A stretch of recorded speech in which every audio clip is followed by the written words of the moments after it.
If you enjoyed this podcast, please consider liking, sharing, and subscribing to the channel. Sharing it with your friends and family helps spread knowledge, and when we help others grow, we grow too. Thank you so much for listening. Let's dive into the podcast. The Final Days, Gareth Williams' Last Movements and Discovery. On August 16, 2010, Gareth Williams walked through London for the last time. Security cameras caught glimpses of him near his flat. He seemed normal, calm.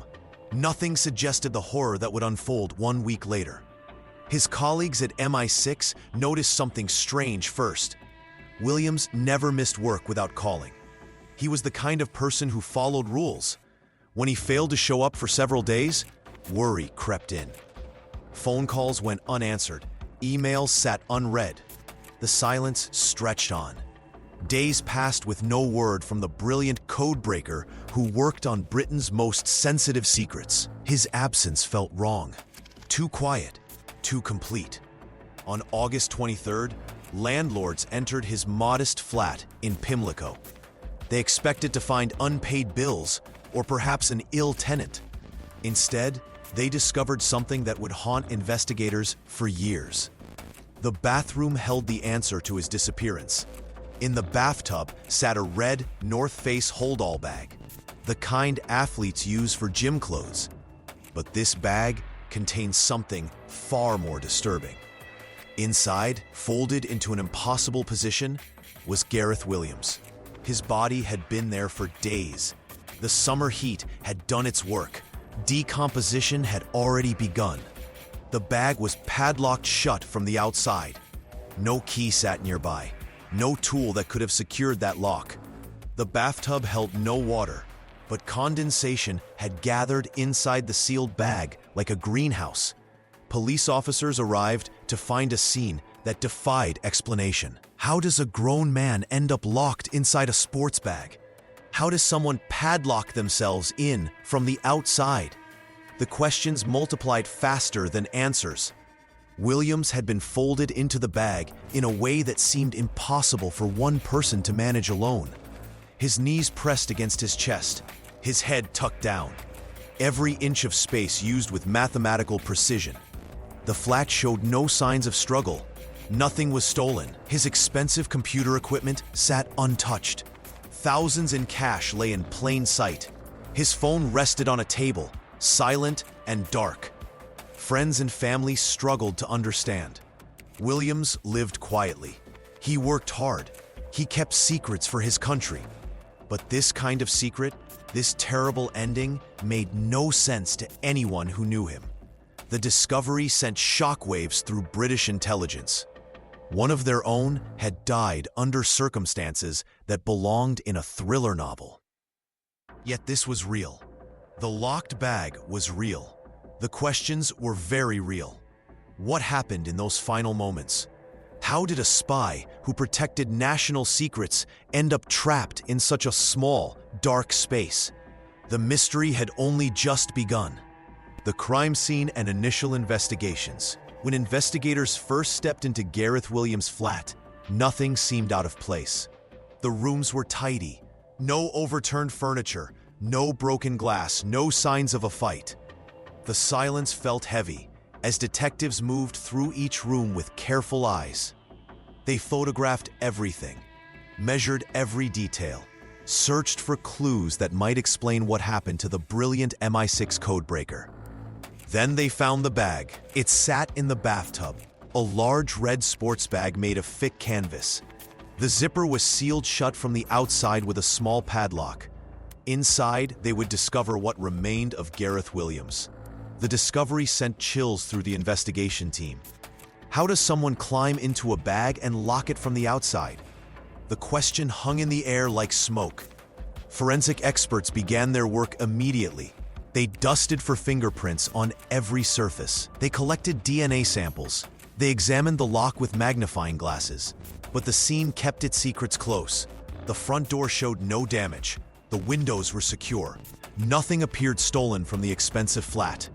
It was as if Williams had simply vanished from the world, leaving behind only this strange puzzle. The biggest challenge came when they opened the bag. The summer heat had been cruel.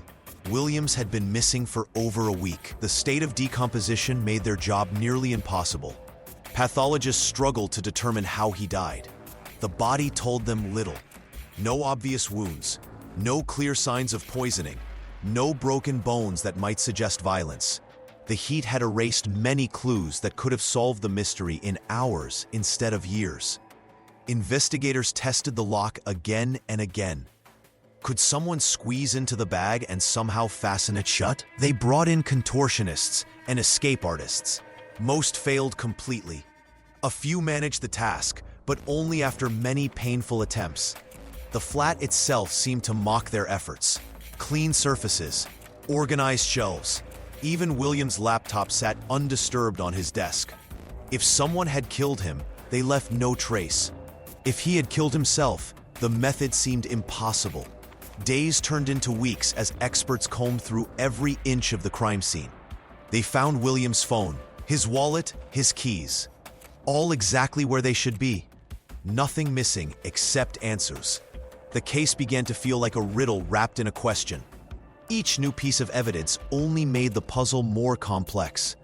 How do you solve a mystery when the scene tells no story? Investigators knew one thing for certain. Nothing about Gareth Williams' death made sense. The quiet flat held its secrets tight, leaving them to wonder if they would ever learn the truth. Early theories and public reaction. The locked gym bag sparked a frenzy of guessing. Everyone wanted answers to the impossible question: how did a spy end up zipped inside? Police investigators faced their first puzzle. Could Gareth have climbed in by himself? Experts tried over and over to squeeze into identical bags. None could manage it. The zipper stayed outside their reach once they got in. This simple test made accidents seem unlikely. Suicide whispers began almost immediately. Maybe Gareth chose this strange way to end his life, but friends and family shook their heads. He seemed happy. His work excited him. Plans filled his calendar. Nothing suggested despair. Then came the uncomfortable theories, the locked flat, the unusual position. Some suggested bondage games gone wrong. Newspapers hinted at secret activities, but no evidence supported these claims. No suspicious items were found. His online history showed normal browsing. The spy angle captured public imagination most powerfully. Here was a real secret agent found dead in mysterious circumstances. Russian operatives haunted London's shadows. International tensions ran high. Could enemies have silenced him? MI6 stayed silent. Government officials spoke in careful phrases. Their secrecy only fed more questions. What secrets did Gareth know? Which missions had he completed? The spy world operates in darkness, making any theory possible. Media outlets seized every detail. Reporters camped outside his flat. Photographers snapped pictures of the red gym bag. Television shows ran special segments. Social media buzzed with amateur theories. Each news cycle brought fresh speculation, but facts remained frustratingly thin. The locked room, the impossible position, no signs of struggle, no obvious motive. These few details had to support mountains of theory. Experts appeared on television explaining spy techniques. Former agents discussed elimination methods. Scientists debated body positioning. Everyone had opinions. Few had real knowledge. The public devoured every story. A mysterious death in ordinary Pimlico seemed like fiction come to life. People walked past his building, staring up at windows. The case felt both distant and strangely close. Yet beneath all the excitement lay uncomfortable truth. A brilliant young man was dead. His family grieved while strangers debated his final moments. Theories multiplied faster than evidence could check them. Weeks passed without clear answers. Each possibility seemed to crumble under closer examination. The accident theory failed practical tests. Suicide lacked supporting evidence. Bondage explanations found no proof. Even espionage connections remained just possibilities. Something had happened in that locked room. But what exactly? The gap between wild theories and thin facts grew wider each day. Public fascination battled against stubborn mystery. The Coroner's Inquest and Narrative Verdict. In May 2012, the Westminster Coroner's Court became the stage for answers nobody expected. Dr. Fiona Wilcox sat surrounded by evidence files, witness statements, and photographs that told a story without an ending. The courtroom grew quiet as she spoke her final words. The death was unnatural and likely to have been criminally mediated. These careful words carried weight that rippled through the room. This was no accident. This was no suicide. Someone else had been there. The theories that police had whispered about for 2 years crumbled in those moments. The idea that Gareth had locked himself in that bag? Impossible, she declared. The suggestion that this was some tragic accident during a private moment? The evidence said no. Expert after expert had tried to show how a person might squeeze into that red North Face bag and zip it shut from inside. They brought identical bags to court. They demonstrated positions and movements. Every attempt failed. The physics simply would not work. Dr. Wilcox had seen the photographs. The bag sat neat and tidy in the bathtub. No signs of struggle around it. No scratches on the zipper from desperate fingers. No torn fabric from someone fighting to get out. The scene looked arranged, prepared, cold. The coroner spoke of evidence that made her skin crawl. The apartment showed signs that someone had cleaned carefully. Personal items had been moved. The heating had been turned up high, which would speed up decomposition. These were not the actions of a man planning to take his own life. She mentioned the strange visitors to Gareth's flat in his final weeks. People his neighbors didn't recognize. Cars that came and went at odd hours. Phone calls that went unanswered. A pattern that suggested secrets beyond what anyone understood. The DNA evidence told its own story. Foreign genetic material that didn't belong to Gareth. Someone else had been in that apartment. Someone who left traces, but no clear identity. When Dr. Wilcox finished speaking, the room felt different. The mystery had gained official weight. This was no longer just strange circumstances. This was likely murder. But murder by whom? And why? The inquest ended with more questions than answers. The official verdict pointed toward a killer who had vanished into shadows. Somewhere out there, someone knew exactly what happened in that flat. Someone who had walked away clean, while Gareth Williams remained trapped forever in a bag that should never have become his tomb. The case had become something darker than anyone imagined. Scotland Yard's reinvestigation and forensic reviews. The silence in the forensic laboratory was broken only by the hum of machines. Scotland Yard's finest investigators had returned to the case that refused to rest. They spread every piece of evidence across sterile tables, determined to find what others might have missed. The red sports bag sat in the center of it all. Crime scene photographers captured it from every angle once more. This time, they used newer technology that could reveal traces invisible to the naked eye. The investigators knew that even the smallest detail might hold the key to what really happened in that London flat. DNA specialists worked through the night. They tested surfaces that had never been examined before. The bathroom tiles, the door frames, even the tiniest fibers from the bag itself. Each sample went through advanced analysis that wasn't available during the first investigation. The hope was simple. Find evidence of another person in that room. Weeks turned into months as the team rebuilt the entire scene. They brought in experts who specialized in impossible escapes and contortion. Could someone really climb into that bag and zip it shut from the inside? The tests they ran were exhaustive. Different body types, various techniques, countless attempts to recreate the impossible. The fingerprint analysis returned with familiar results. Only Gareth's prints appeared where they expected to find them. No foreign DNA emerged from the samples. No hair follicles that didn't belong to the victim. The bathroom remained as clean of outside presence as it had seemed from the beginning. Computer specialists examined Gareth's devices with fresh eyes. They searched for hidden communications, secret meetings, or threats that might have been overlooked. The digital trail painted the same picture as before, a quiet man who kept mostly to himself. The investigators interviewed witnesses again. Neighbors recalled nothing unusual. Building security cameras showed no suspicious visitors. The delivery records matched what they already knew. Every lead they followed seemed to circle back to the same troubling conclusion. After 18 months of intensive work, the Metropolitan Police released their final report. The language was careful, measured. They found no definitive evidence of third-party involvement, no proof that anyone else had been in that bathroom, no signs of struggle or forced entry that couldn't be explained. But the word definitive carried weight. It suggested uncertainty rather than absolute truth. The investigators had done everything possible with the tools available to them. Yet questions lingered in the spaces between facts. The official conclusion satisfied some observers while frustrating others. How could such an extensive investigation still leave room for doubt? The answer lay in the nature of the mystery itself. Alternative perspectives and allegations of cover-up.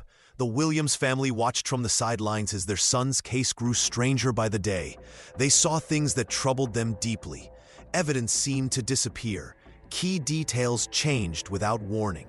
The family began to wonder if someone was hiding the truth. Gareth's sister spoke out first. She questioned why important items from his flat went missing. His phones contained secrets that might explain everything. Yet these devices vanished from the investigation records. The family demanded answers but received only silence. Then came whispers about the agencies themselves. Sources inside the intelligence world hinted at interference. They claimed MI6 wanted certain facts buried forever. Gareth knew too much about secret operations. His death posed risks to ongoing missions across Europe. The family hired their own experts to examine the evidence.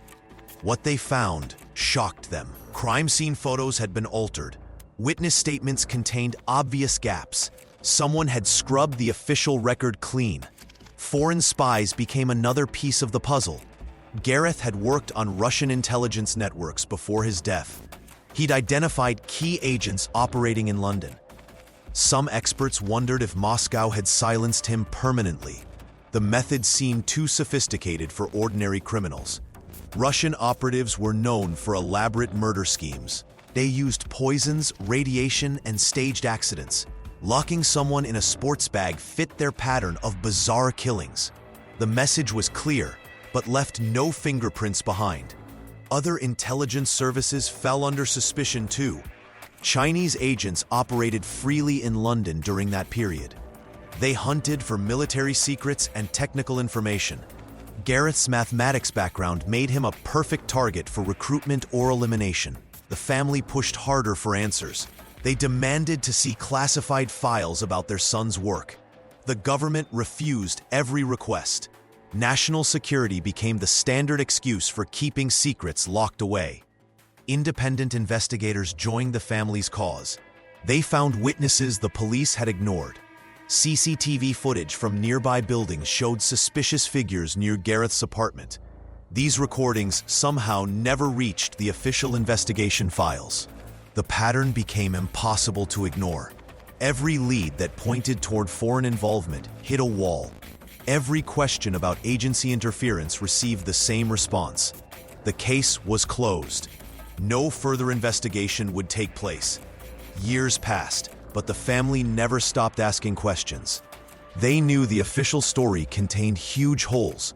Someone had orchestrated an elaborate cover-up. The truth about Gareth Williams remained buried beneath layers of official denial and carefully constructed lies. The mystery deepened with each passing year, leaving more questions than answers in its wake. Recent forensic review and case status. Time moved forward, but the questions stayed the same. By 2021, more than a decade had passed since that strange August morning when Gareth Williams was found in his London flat. The case had grown cold, yet something pulled investigators back one more time. Fresh eyes looked at old evidence. New machines tested samples that had sat in storage for years. The forensic team worked with hope that modern technology might reveal what older methods had missed. They checked every fiber, every trace, every possibility that had been preserved from that terrible day. The results came back empty. No new DNA appeared on any surface. No fresh fingerprints emerged from the shadows. The bag that had become Gareth's tomb gave up no additional secrets. Even the most advanced testing methods found nothing that previous investigations had overlooked. Detective Chief Inspector Tim Craig spoke carefully to the press. His words carried the weight of years spent chasing ghosts. The police believed Gareth's death was likely an accident, he said. A strange experiment gone wrong. A moment of curiosity that turned deadly when no one was there to help. But those words felt hollow to many who had followed the case. How does someone accidentally zip themselves inside a bag with no way out? How does a brilliant mathematician make such a fatal mistake? The official explanation seemed to raise more questions than it answered. The case file remained open, not because new leads demanded attention, but because too many pieces still didn't fit. The missing week before his death, the wiped phones, the mysterious visitors that neighbors couldn't quite describe. The bag itself, sealed so perfectly that even trained officers struggled to recreate the position. Gareth's family continued to believe something darker had happened. They pointed to his work, his secrets, the dangerous world he moved through daily. A world where people vanished without explanation, and truth got buried beneath layers of classification stamps. In the quiet halls of MI6, his colleagues remembered a dedicated man who loved puzzles and codes. They wondered if he had become part of someone else's puzzle, one that would never be solved. The spy who helped protect national secrets had become a mystery that the nation couldn't protect from the shadows. The case officially remains unsolved. Somewhere in London, a file cabinet holds documents that may never be opened, questions that may never find answers, and the strange death of a quiet spy continues to whisper its secrets to anyone willing to listen.